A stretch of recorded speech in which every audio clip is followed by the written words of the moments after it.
Jayo Radha Madhava Kunja Bihari.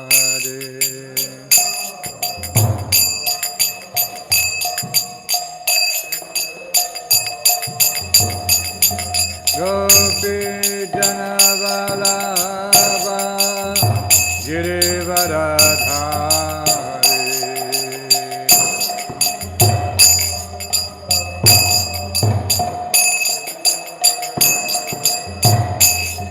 Gopi Janavalabha Girivaradhari.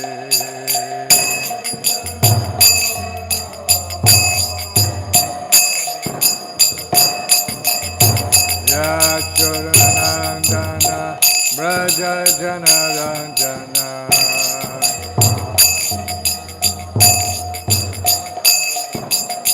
Yasharanandana Braja Janaranjana.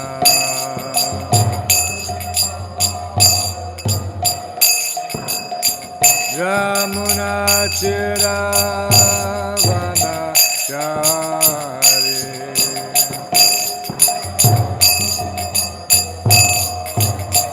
Yamuna Tiravana Chari.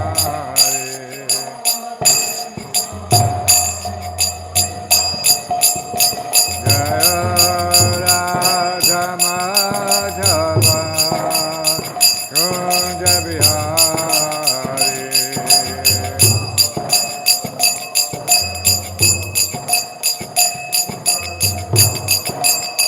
Jaya Radha Madhava Kunja Bihari.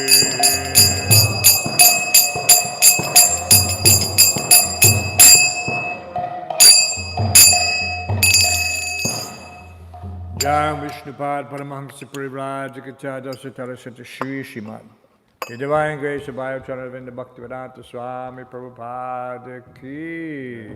ISKCON Founder Chai Divine Grace Srila Prabhupada Ki. Jai Vishnupad Paramahansa Parivraj Jagacharya Satara Sata Shri Srimad. Divine Grace Srila Bhaktivedanta Saraswati Thakur Swami Prabhupada Ki. Grantaraj Srimad Bhagavatam Ki. Gaur Premanandi. All glory to some devotees. All glories to some devotees. All glories to some devotees. All glories to Sri Guru, Sri Gauranga, and Srila Prabhupada.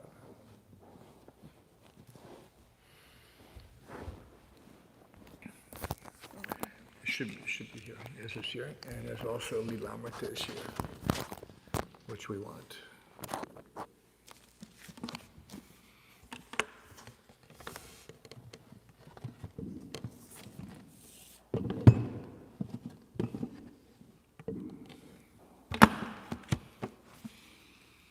Reading from Srila Prabhupada Lilamrita, Volume 6.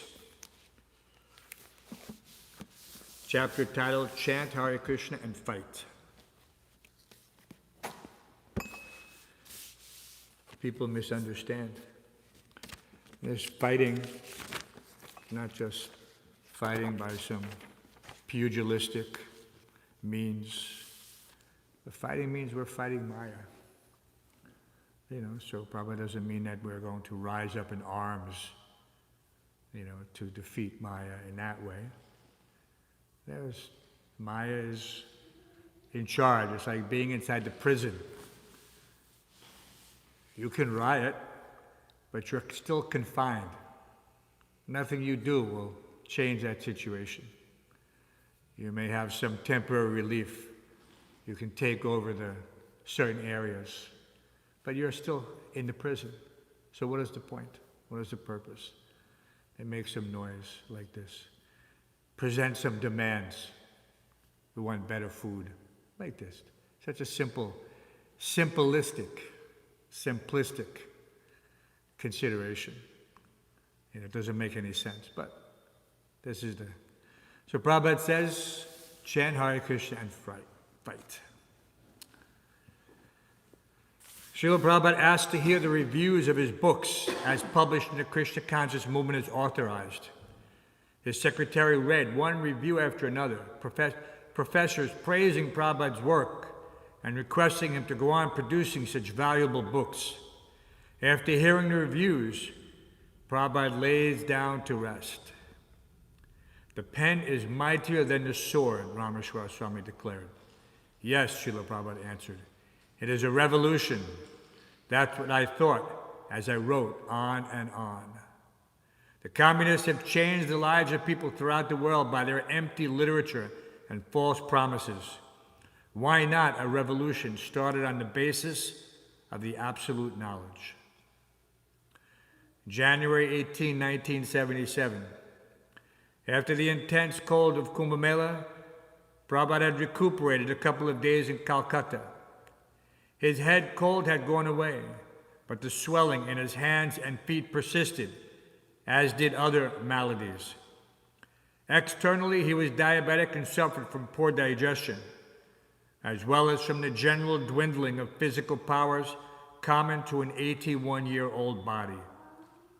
His condition was not suited for continual travel, hard work, frequent lectures, and taxing management. But Prabhupada was transcendental to his apparent material condition. Although sometimes he would inquire about cures, mostly he was callous toward his poor health. Even after receiving a doctor's advice, or concluding himself what was good for his health, he would often ignore it in favor of what he thought was best for spreading Krishna consciousness. Previously in Vrindavan, he had felt better by drinking the fresh well water, so he thought he might also get relief by drinking the water of the famous Bindu Sarovar near Bhubaneswar. Besides, ISKCON had recently acquired a small donated plot of land outside the city, and Srila Prabhupada's Orient disciple Gaur Govinda Swami had gone there, constructed 2 simple dwellings, and was making plans to build a temple. The train journey from Calcutta to Bhubaneswar was 12 hours. Another opportunity for Rameshwar Swami to probe. His 30-day assignment as Prabhupada's secretary was almost over, and then he would return to Los Angeles and his American BBT duties. He had come to India to set on inquiring from Srila Prabhupada about whether there would be world war, and if so, how book distribution would continue, and how in the future a new world order of Krishna consciousness would be introduced. Prabhupada had answered many of his questions, but there were always more. Srila Prabhupada Leelamrita Ki.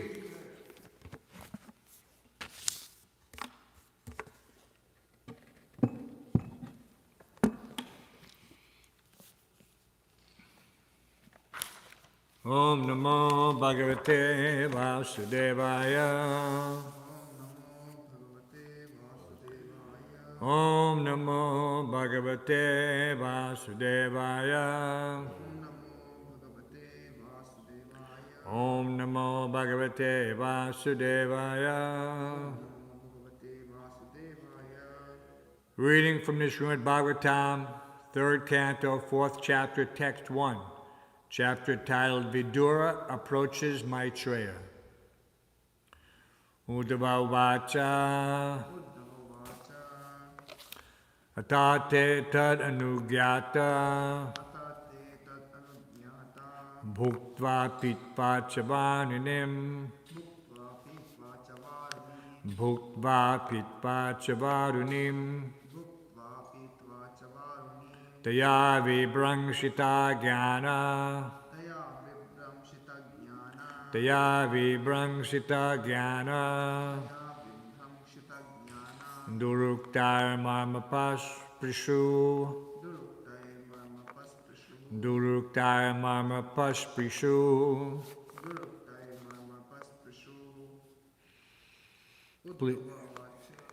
Yes, please chant.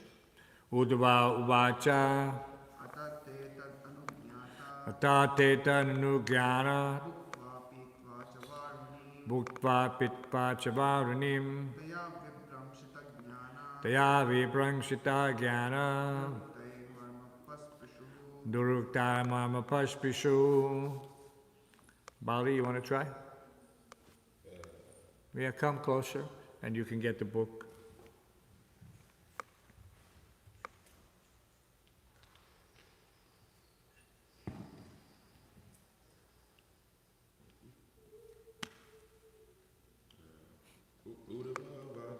Uddhava Vacha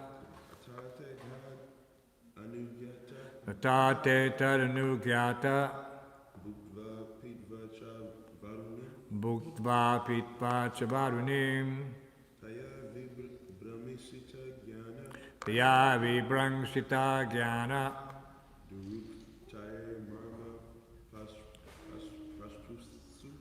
Durukta Marma Pashpishu. Very good. Uddhava Vacha. Uddhava said, Ata, thereafter, Te, they, the Yadavas, Tat, by the Brahmanas, Anugata, being permitted, Bhuktva, after partaking, Pitva, drinking, Cha, and Varunim, liquor, Taya, by that, Vibramsita, Vibramsita Jnana, being bereft of knowledge, Duruktai, with harsh words, Marma, the core of the heart, Pashpishu, touched. Translation and purport by His Divine Grace A.C. Bhaktivedanta Swami Prabhupada. Thereafter, all of them, the descendants of Vrishni and Bhoja, being permitted by the Brahmanas, partook of the remnants of prasad, and also drank liquor made of rice. By drinking, they all became delirious and bereft of knowledge. They touched the cores of each other's hearts with harsh words. Please repeat. Thereafter, all of them, the descendants of Vrishni and Bhoja, being permitted by the Brahmanas, partook of the remnants of prasad, and also drank liquor made of rice. By drinking, they all became delirious and bereft of knowledge. They touched the cores of each other's hearts with harsh words. Purport. In ceremonies, when Brahmanas and Vaishnavas are sumptuously fed, the host partakes of the remnants of foodstuffs after the guest has given permission. So the descendants of Vrishni and Bhoja formally took permission from the Brahmanas and ate the prepared foodstuff. Kshatriyas are permitted to drink at certain occasions, so they all drank a kind of light liquor made of rice. By such drinking, they became delirious and bereft of sense, so much so that they forgot their relationship with one another and used harsh words which touched the chords of each other's hearts. Drinking is so harmful that even such a highly cultured family becomes affected by intoxication and can forget themselves in a drunken state. The descendants of Vrishni and Bhoja were not expected to forget themselves in this way, but by the will of the Supreme it happened, and thus they became harsh towards one another. Om Jnanatamrandasya Garanjana Shlakaya Chakshurmalitam Jena Tasmai Shri Gurave Namaha Mukam Karoti Vachalam Pangum Lankaite Gurum Yakripatamaham Bande Shri Gurum Dinataranam.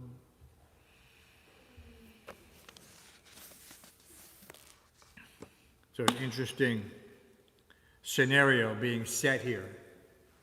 You could just imagine a family outing at the beach, no less. Everyone's having a good time. And then they hit the bottle.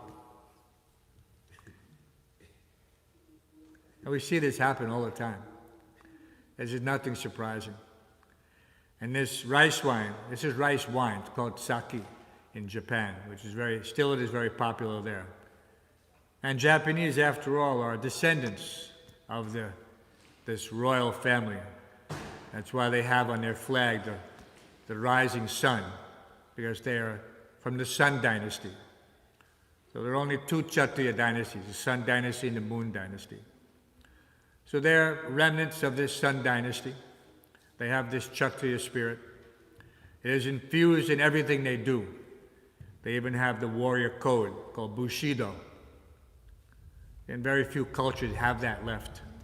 But they still maintain. Of course, it doesn't mean that they're any better than anyone else, but it just shows that there are still vestigial remnants of the Vedic culture, even to the point where they still drink rice wine, because it is a Kshatriya tradition. Like this, can you get the door? She can get the door. Haribol, Haribol, Hare Krishna, the young lady, she's absorbed. This is what it means by being absorbed. Can you answer the door, please? You answer. In any case, we have this example there. And they have an interesting story in that regard. When the Western world finally got to the point of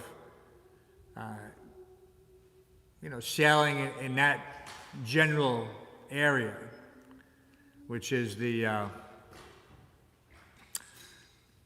it took some time. Japan was a closed culture. They didn't want any adulteration. They were very happy to keep their traditions. They didn't want any of the influence. The Western world is not exactly, Gandhi famously said, when asked that question, what do you think of Western civilization? He said, I think it would be a good idea. So when the, Commodore Perry or whoever it was that came to Japan to open up a trade exchange like this, they had some formalities. They were greeted like that. But one of his officers was smitten. You know what the word smitten means? He was physically attracted or infatuated by one of the princesses of the royal household. And at that time, it was not Tokyo, it was Kyoto. It was a different prefecture. So they had, so he was asking for her hand in marriage. So the father, or whoever the elder was, he said, you cannot marry into a royal family like this. He said, your background, your culture, everything is different. And his excuse, what did he say to them? He said, you think that you are descendants of apes, and we are descendants of the sun god. So this is their understanding. So that sense of, how can you say, a higher order that oversees everything was prevalent there at that time. Now it is somewhat lost. Everyone is thinking that they're coming from, again, apes, whatever. They have their knowledge has not evolved since that time in the 1800s. Still they think like this. So where is the advancement of civilization? That, and Prabhupada is talking about even a highly cultured family, because we understand that culture means something. This is the point. Real culture, not the culture of today. The culture of today doesn't mean anything. There's all hodgepodge. Right? There's no pure culture except Vaishnava culture. Because we're also, you could say, aware of our roots. So we should carefully study this, the customs and behavior, not ethnic. This has nothing to do with location, geographical. It is not that it is Indian culture or Western culture like that. This is a different culture. This is the understanding, as you don't see any relationship when you read the the literature of the Goswamis. They're not talking about this location or that location. They're talking about transcendental reality.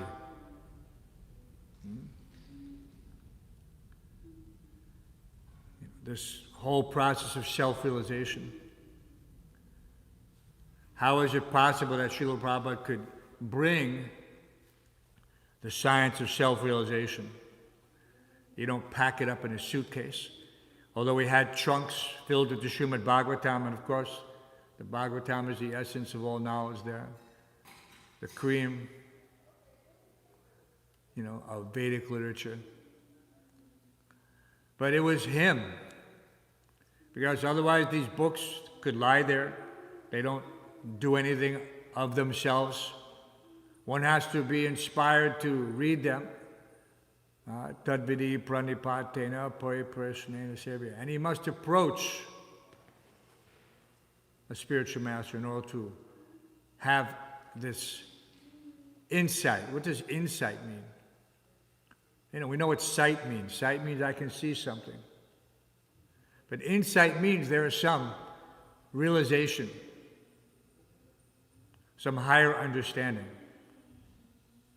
If someone says he has insight into the workings of a particular company, it means he has a knowledge not possessed by an ordinary layperson who may know of something. He may say, okay, I know this company, whatever it is, ABC company.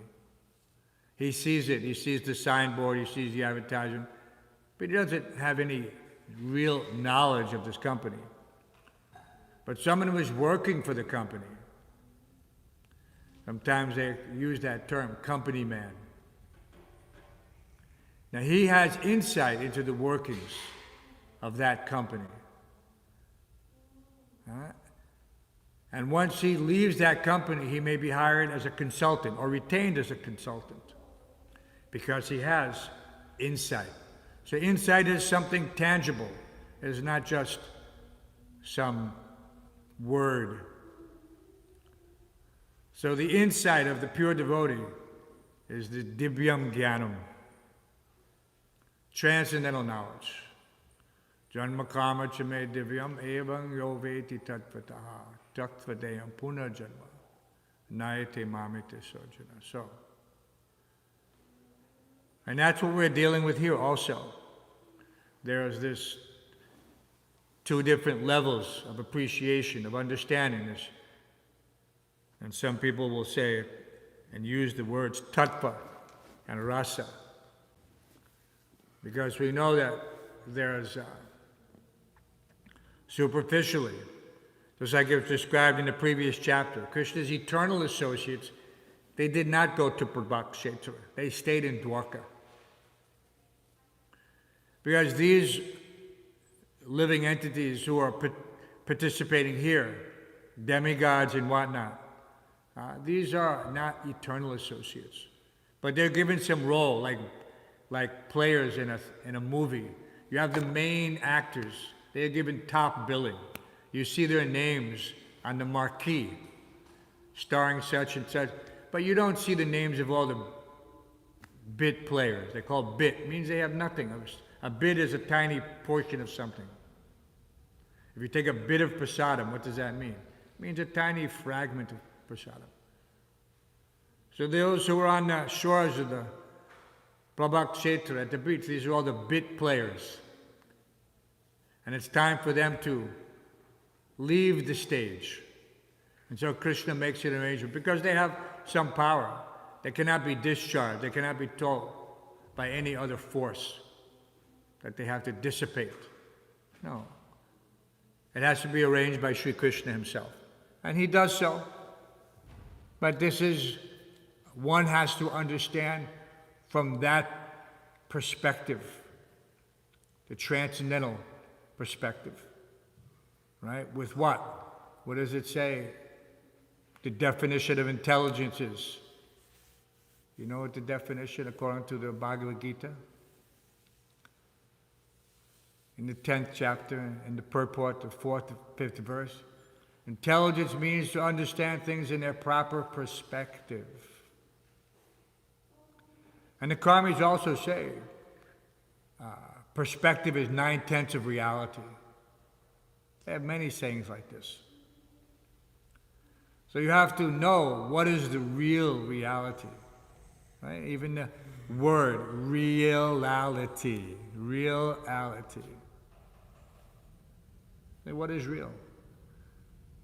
On the street, sometimes someone will accuse, you're not real, which means you're not genuine.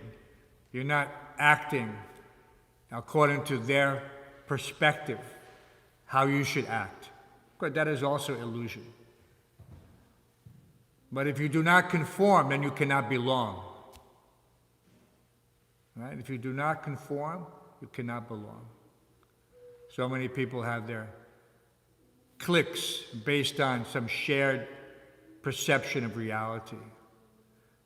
Sometimes it is a conspiracy theory. Sometimes it is the prevailing narration.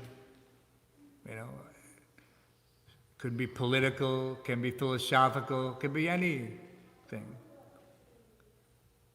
But all of these are inferior to the transcendental reality. And the wise who know this perfectly, then they can go back to Krishna. Just like if you ask someone for directions, they have famous stories. Men specifically are supposed to be directionally challenged, but they will never ask for direction. They will just keep getting more and more lost due to false ego. It's like a cliche. Right? But if you have a map, and now of course it's GPS, then you can easily follow. But even GPS can be wrong. If you do not if you do not input the correct, you can tell him to kind of shh.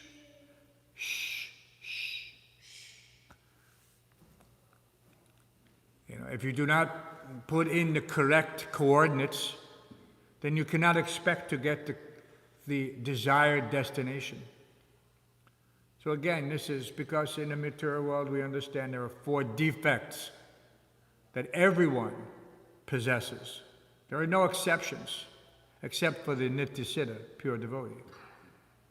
Other than that, everyone, and especially this tendency to make mistakes. The tendency to make mistakes is compounded by the tendency to cheat.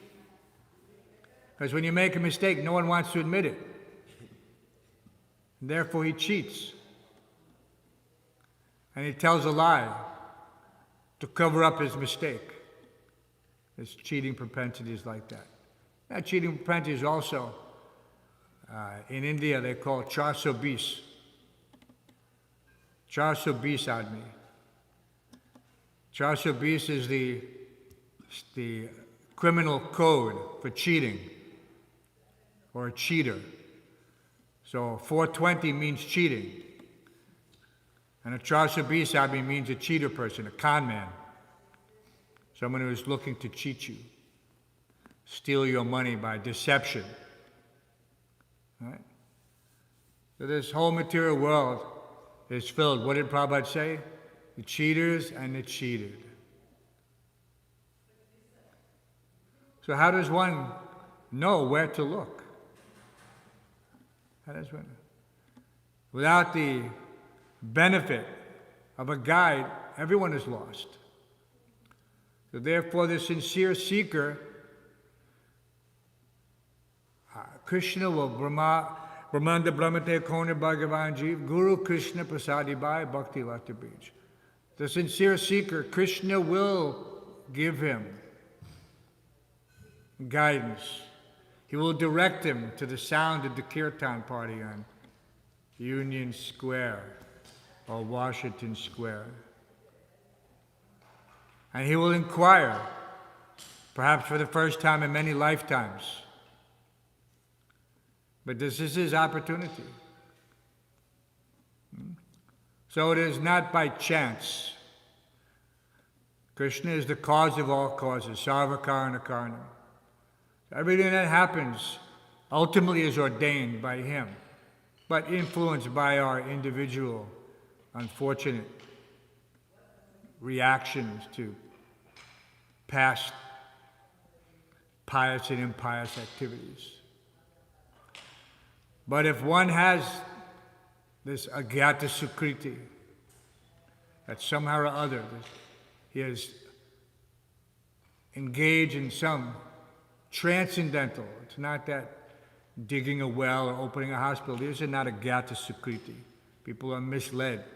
There's mundane welfare work. But if somehow or other somebody has done something favorable, he's given some donation, something to a devotee, which is why devotees go and beg alms. They don't beg alms because they need something. They go to the home of the householder in the Grihambandha just long enough for a cow to be milked and to take, and in that time he's preaching to that grihastha, but the nature of the absolute truth.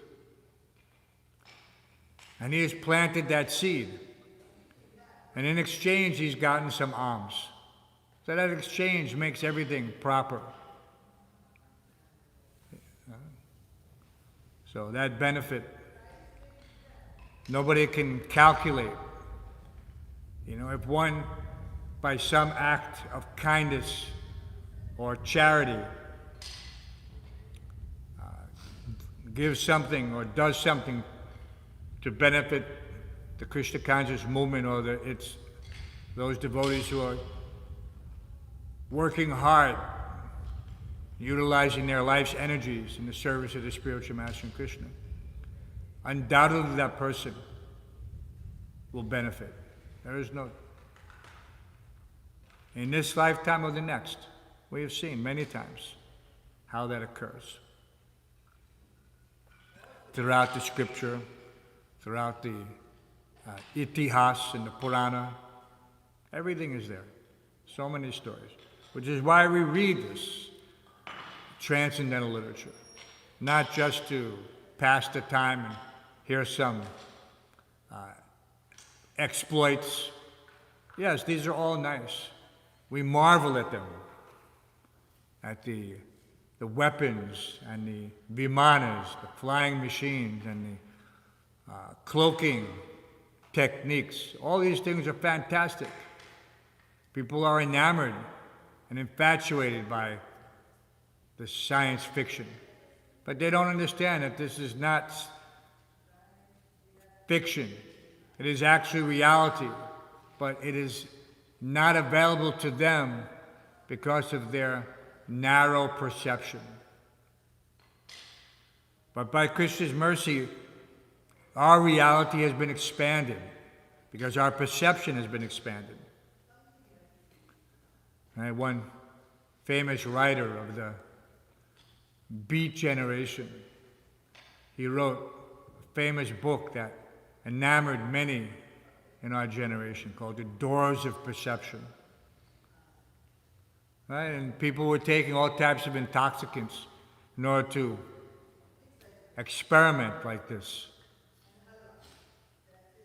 And for better or worse, many devotees became exposed to Krishna consciousness while experimenting in this way. And many were saved from some unfortunate circumstances that overcame many who continued on this path without achieving their original intent, which was to become more aware. So this is just a tiny taste, but we have to understand the difference between Krishna's eternal associates and his those who come to accompany him, like the retinue of the king or the ambassador or the prime minister. They're all just small players. But their reward is that they get to come with Krishna and engage in these pastimes. before going back to their heavenly posts. So this is for them like a special tour. So they have we can only hope and pray to get similar facility like this. Everyone wants to become Krishna's eternal associate. But it is not. This is not the case.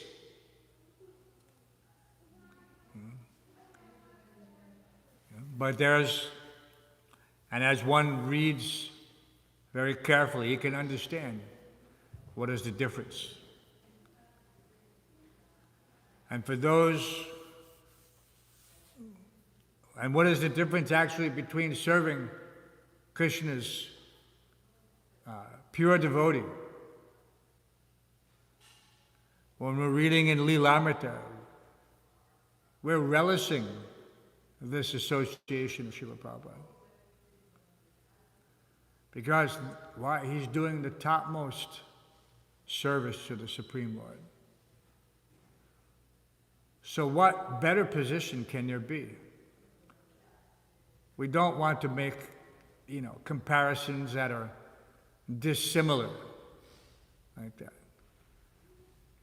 But we can see that Krishna has his servants, his eternal servants, his eternal associates, and they're serving him in such a fashion. No one thinks that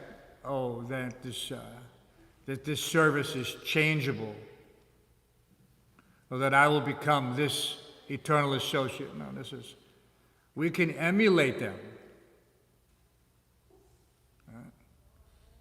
But we see that this is reserved for only the most highly elevated. When we read about how Krishna's mother and father achieved this position, this is not some ordinary interview, like when you go to a job and you apply for some position of employment. Hopefully we're not so foolish to think like that. So if one has his desires in order, just like his priorities, then first one has to learn how to become an expert servant. Because it's the key to all other situations. If one learns how to become an expert servant in faithfully executing the order of the spiritual master, then we see that Krishna from within reveals everything through the agency of the spiritual master. So don't think that the spiritual master is something different in that respect, that he's, why do they say the external manifestation? Because it is nothing material. Right? If Krishna was to come out of your heart and be present before you, that external manifestation, the Chaitya Guru, the principle of Guru, this is not an ordinary thing. One should not be confused. It is not Sakshat Hari Tvainasi Masta Shastra. We don't say that the spiritual master is God. But at the same time, we understand what his position is, that he's a servant to God. It's a very intimate realization. And one shouldn't carry it any further than that. Otherwise, Prabhupada became very angry, because it sets a bad precedent. That you cannot equate the spiritual master with God. Why? Because then everyone in that position in the future will think, yes, I am also God. No. This is what the Mayavad is. That's why Prabhupada was so heavy about this. It's exactly what he's preaching against. Nirvishesha Shunyavadi. Right, so don't try to equate, but appreciate. Don't imitate, follow. And so we follow in the footsteps of these great souls. Mahajano Yenikatak Sapantak. We don't see or hear anything different in any of their teachings. So in this way, we can appreciate the continuity, the validity of this essential transcendental knowledge. And we should guard it very carefully. And we should not allow any adulteration. And we should be very careful about those who would do so. It is not a joke. It is not a, what's that verse? Tatapat. What was that? Whatever you say, whatever I say, whatever you think. Yes.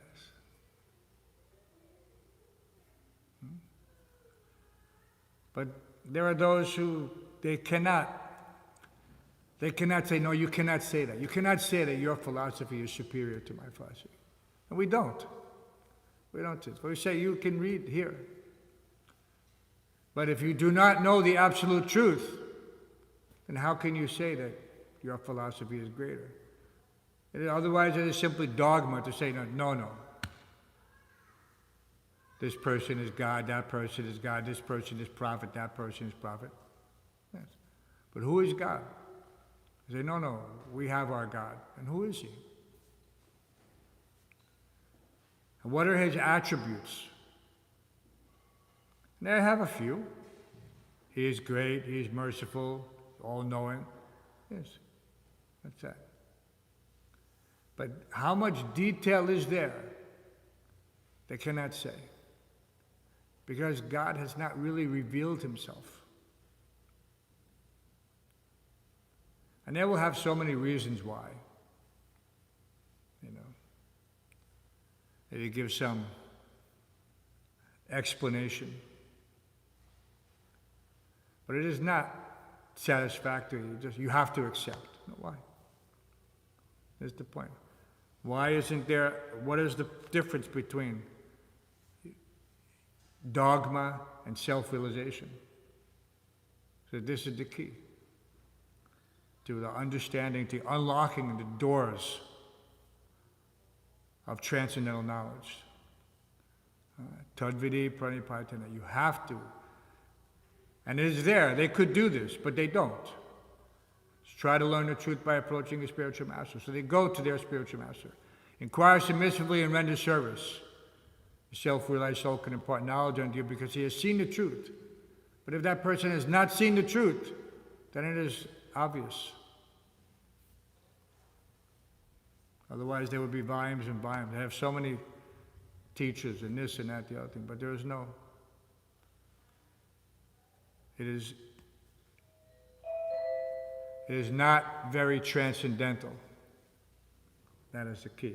No, it's not his turn. It's his turn.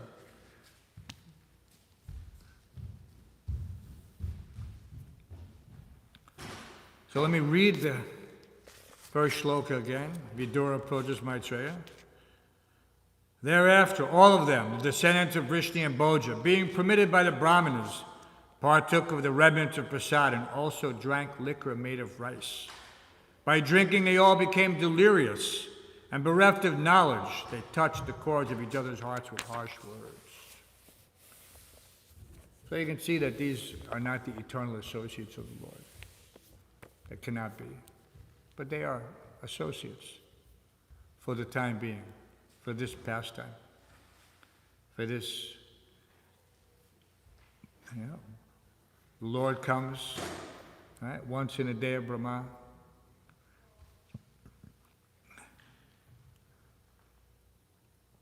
So it's very interesting. And on a different level, how it took place, instigated by harsh words that cut to the core of the heart. So this is words can be very hurtful. One has to be very careful how he uses words. In any circumstance, knowingly or unknowingly. They even have a term for it. It's called thoughtless. He thoughtlessly spoke something like that. So always, what do they say? Think twice thrice before actually speaking. Because once it's spoken, you cannot bring it back. Doesn't matter, you can apologize a million times.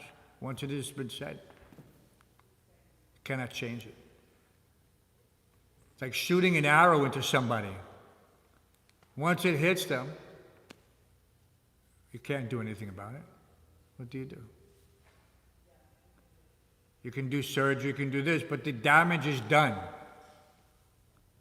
It will leave a scar, and that scar will always be there as a reminder. So one should be very careful about hurtful words.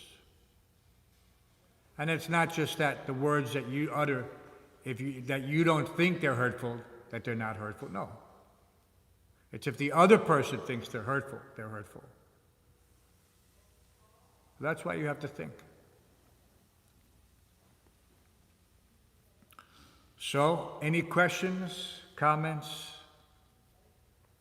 Bali? No? Bali, you've been meditating on this point, waiting to ask the correct question.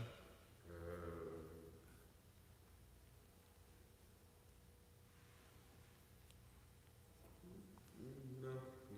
Okay. Yeah, I have one question. Thank you for the nice class.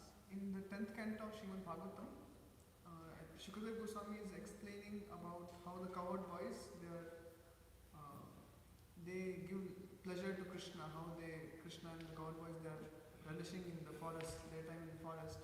So that time he says how these cowherd boys attained their status with Krishna, and he says Kritak Punya Punjaha. So he is saying that these cowherd boys have attained the status of enjoying with Krishna by accumulating lot of pious, spiritual credits. So does it mean that these cowherd boys, they are they are not eternal associates? These are all It would appear from this that they're not eternal. But what does it mean, eternal? Once you're associated with Krishna, what is the point? What is the question of time? It is just for our small distinction from our three-dimensional thinking that this is described in that way. But obviously they have attained that. In other words, they are not Krishna's expansions in that sense. And his eternal associates, his internal energy, this is, we're all Krishna's energy, but we're marginal. And that marginal energy, it has a distinction. It can become tatashta, either or. But eternal associates, we don't see there's that distinction. Even they come, they're not contaminated by the influence of the material world. So we have to, there's a very delicate point. But there is a distinction, there is a difference. We say, just like, no one will ever become Lord Balaram. Okay? But yes, Mother Yashoda, we see that they've attained that position due to this pious activity. But once having attained, so who is Mother Yashoda before that couple? What are their names again? I forget. But, so who is Mother Yashoda before? Krishna is having these pastimes since time immemorial. So it is not that Mother Yashoda is the same Mother Yashoda. So it's there. So in that sense, we have to understand that these pastimes themselves are eternal, but the participants are not necessarily in the same position. But it means little to us. What is the point? But we're being given a glimpse into this knowledge that few people have, and so we can appreciate something that others cannot. Their philosophy is so rudimentary, and it only deals with whatever is perceived within the material world, and that is why it is called dogma. They have certain commandments or certain injunctions. We also have. But they're meant for a higher purpose. They're not meant to control men's moral vicissitudes. In other words, the fact that you have to, probably you say, the fact that you have to tell a person to don't do this means that they're in a bad condition. They're not elevated, pious, living entities. If you have to tell them not to commit adultery, not to murder, not to steal, then what is the nature of the population? They're not very elevated.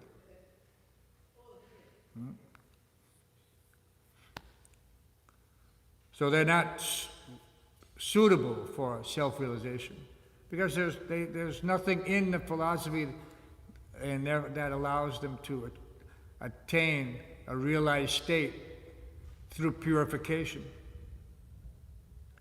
You know, they don't know how to touch the transcendence, which is the source of purification. Like we chant the holy names. So this is the great gift in Kali Yuga. What is that? Kali Kali? Krishna avatar? What? Loudly. Kali Kali Dharma Namu avatar. Is that what you're thinking? Anyway, that the holy name is the incarnation of Krishna in Kali Yuga. Kali Kali Nama Rupa Krishna avatar. Something like that. Kali Kali Nama Rupa Krishna avatar. You know, and if everyone would just take to this, then there would be peace in the world. Why? Because everyone would understand from the same perspective. They would not have this different reality. My reality, different reality. Some people are watching these various circumstances in the material world, and their understanding is one thing. And someone else is watching from a different perspective, a different channel. Right? Channel A and Channel B. And those who are watching Channel A think it is like this, and those who are watching Channel B think it is like this. Because they don't, each channel is still illusion. They don't have the transcendental channel that we have access to. We have to pay the subscriber fee. Sometimes when you go and you look for an article on the internet, it's behind a paywall. You cannot read it because you have to pay the subscription fee. So here, we also have the subscription fee. Tadvidi panipatena pariprashnena sevaya. Just try to learn the truth by approaching a spiritual master. Inquire submissively and render service unto him. Self-realized soul can impart knowledge unto you because he has seen the truth. That is the paywall. And if you do it right, the doors of knowledge are open to you. Your journey is finished. There are so many cliches like that. People who are seeking knowledge are called pilgrims, supposedly. Now pilgrim just means you go to some holy place. But a pilgrim is supposed to be on a journey, just like the pilgrims that came from Europe to settle America. They were religiously persecuted, so they were seeking a different place where they could practice their religion freely. All right. Doesn't necessarily mean it was the correct religion, but it was the basis for what we have today that allows for freedom of religion, that even Srila Prabhupada appreciated. And he said, therefore I have come to America.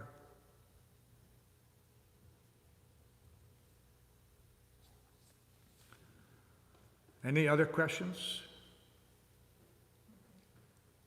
Arjuna Nanda, that's it? No more? Such a nice question, no more? Baru, any questions? Okay, then we'll question later. But for now, Srimad Bhagavatam ki, Srila Prabhupada's transcendental purports ki.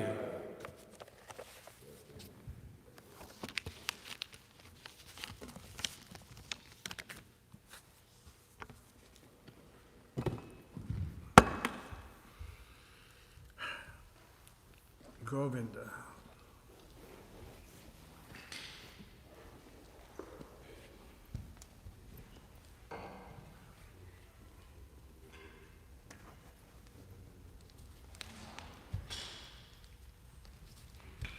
Narad Govinda Dev ki jai.